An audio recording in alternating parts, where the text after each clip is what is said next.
Welcome to the Real Estate 401k Show. Here are your hosts, Ryan Gerdes, Mike Weinstein, and Justin Frederick, helping you build a legacy of wealth through real estate. Powered by the Recon Group at West USA and the Frederick team with Fairway Mortgage. NMLS number 625918. Welcome back to the Real Estate 401k Show. I'm your host, Mike Weinstein, alongside my partner, Ryan Gerdes. Ryan, today is Friday, January 12th. Do you know where you were 18 years ago today? You don't. But No. I do. We have my oldest, Q, always in the studio, always hopping behind the cameras and making us look good, making this all work. 18 years ago, he was born, so we just wanted to say happy birthday to Quentin. Happy birthday, Q. Where'd you get him?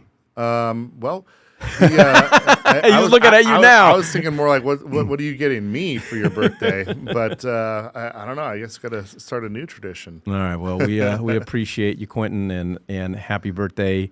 It's going to cost me quite a bit of money tonight because we're going to Fogo de Chao because that's kind of his MO, man. Is that your deal? All right, cool. All right. This headline, sometimes there's just headlines that just jump out and scream at me of like, I had no idea it was that competitive. And for anyone who is a landlord or thinking about selling their home, and we say, think about not selling your home, turn it into a rental property, this headline's going to just blow you out. It's going to blow you out of your mind. 9 renters competed for each vacant Phoenix apartment in 2023. Now, we are talking about apartments, but it still says a lot about our real estate market. And this comes from rentcafe.com's 2023 year-end report. Every single apartment. And dude, this is what blew me away, Ryan, is everywhere I go, I'm just seeing more and more apartments going up. I had no idea that it was this competitive. That's a massive shortage. We thought that there was just a shortage on homes for sale. There's a massive shortage for renters, and I'll tell you why. We kind of go through these lists of different businesses moving into town, right? And then on top of the fact that now people are working more remote, so you could have a California job. Maybe you go there once or twice a month and then live here for a fraction of the price, and the taxes are a lot more advantageous, et cetera. But these aren't broom pushing jobs here. These are high dollar jobs with executive level and mid management type of jobs that are moving here by the hundreds. And I looked down the list and at least a third of them have the word tech in their name. Yeah. And so it tells me that, well, I mean, we've become more and more reliant on our technology. Everyone has a supercomputer in their pocket, and they might even have one on their wrist. And then they walk into their home, and it's fully automated. They have all these things going on, and all that they're asking for is more technology. That's everywhere on our kids' Christmas lists. That's whenever we're saving up for things, technology is involved in it, and we are becoming the hub for that. Silicon Valley still holds the torch on that, but I don't think that we're that far behind, and I think that we're only getting stronger on that front. And so, that being said, a lot of these folks, they come over here. They want to see what the fabric of the real estate market is. They want to understand neighborhoods. They want to understand kind of what's going on. They want to do that for a year before they buy something. Makes sense. I'm not hating on that, but that's really where we're seeing. I feel like our influx of renters.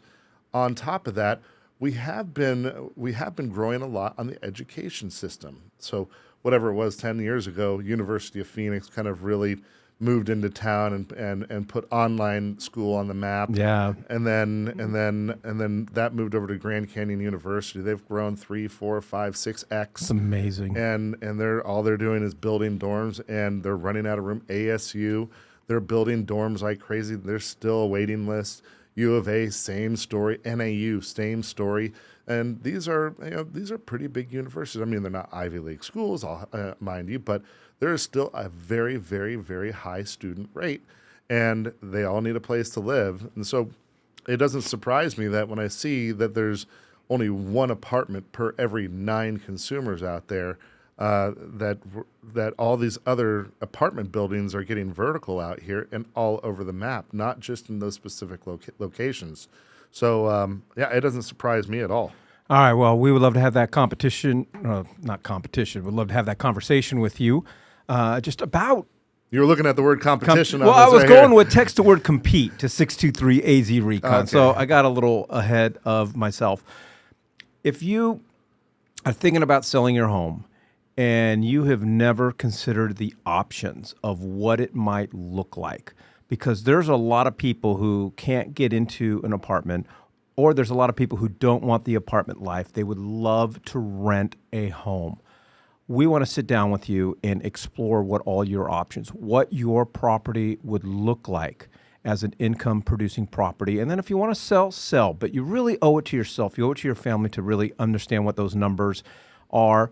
All you got to do is text the word compete to 623 AZ Recon. That's compete to 623 AZ Recon. So what are the options, Ryan? I'm thinking, I read this, and if you're listening to the show for the first time, welcome and thank you.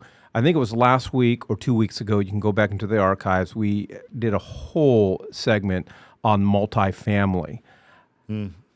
This is, it's not.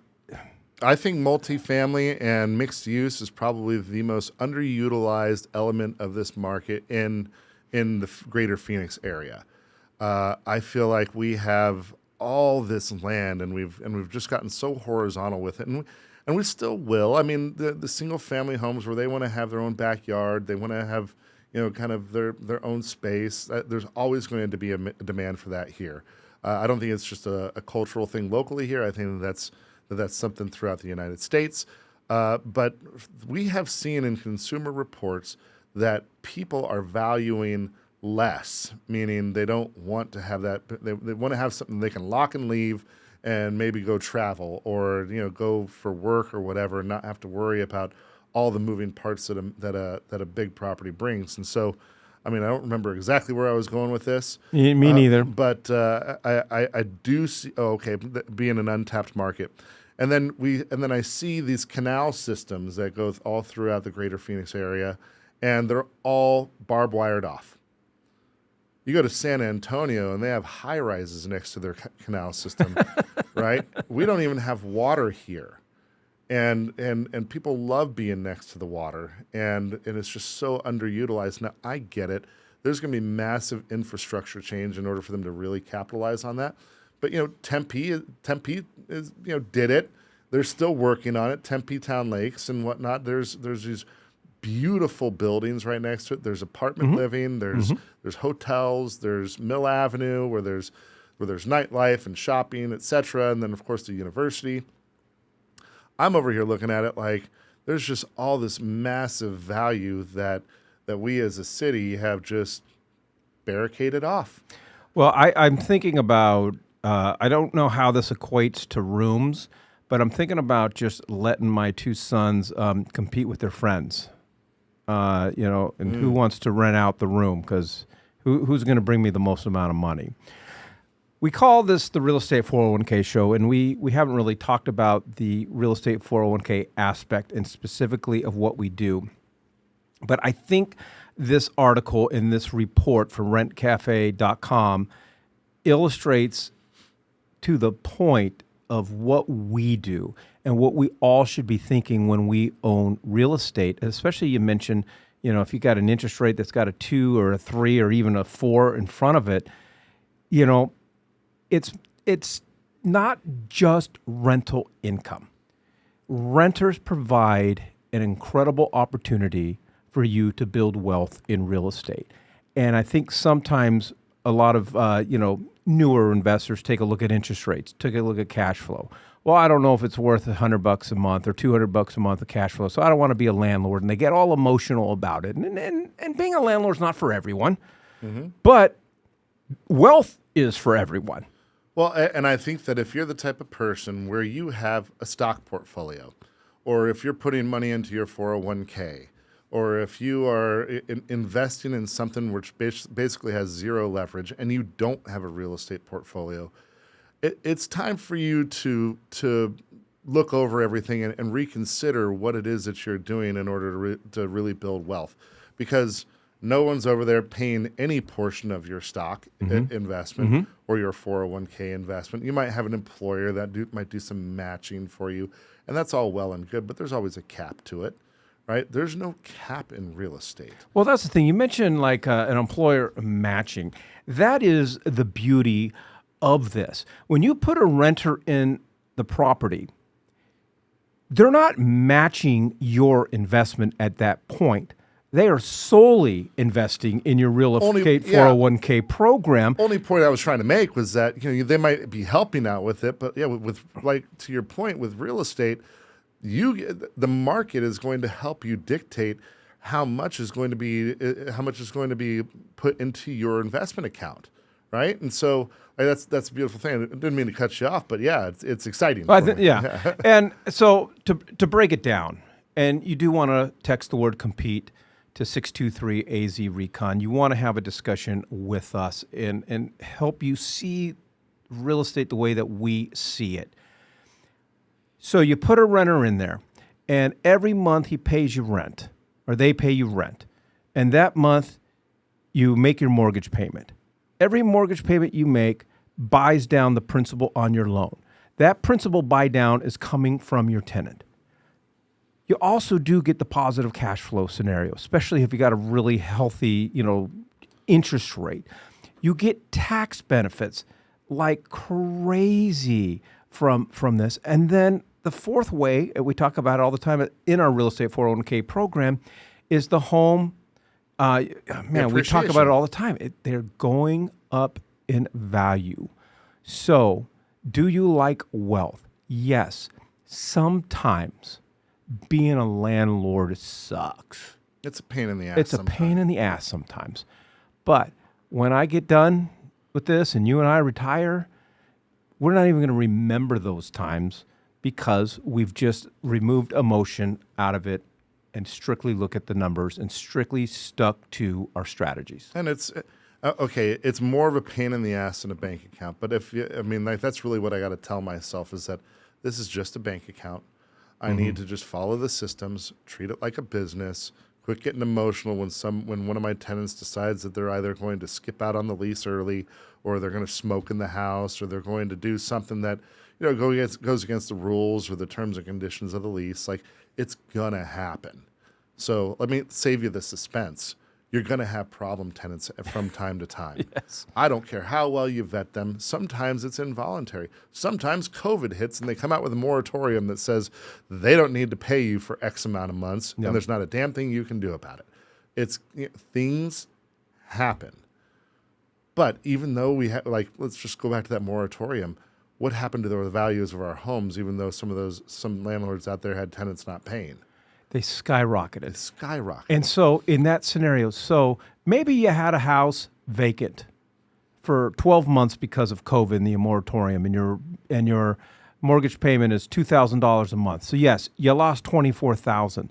But in that 12-month period, your house probably went up by $75,000. So you always got to look at all the numbers. Yeah, it's a broad scope. And then on top of that, you have to look at your overall portfolio. You're going to have some properties where you're going to put down a higher down payment and have less debt service. You're going to have some where you're going to do hardly any down and have a higher debt service. And then you're going to make those decisions based on what those other determining factors are playing into it. So if you know that, man, it's going to be hard for me to get my debt service covered on this one because the rents aren't so high, but it's in a fantastic part of town. They're building a brand new community across the street. Maybe they're doing AJ's Fine Food or a Top Golf or whatever that is really going to help boost the value. Then you need to pay attention to all those deciding factors in order to decide what your down payment is and whether or not it's a good property to have in your portfolio. Well, we are a team of real estate wealth managers whose mission is to help you build a legacy of wealth through real estate, especially through our real estate 401k program. We'd love to have that discussion with you. All you got to do is text the word compete to 623-AZ-RECON. That's compete to 623-AZ-RECON. Thank you for joining us on the Real Estate 401k Show. If you want more information on how to build wealth, click on the link or text us at 623-297-3266. That's 623-AZ-RECON.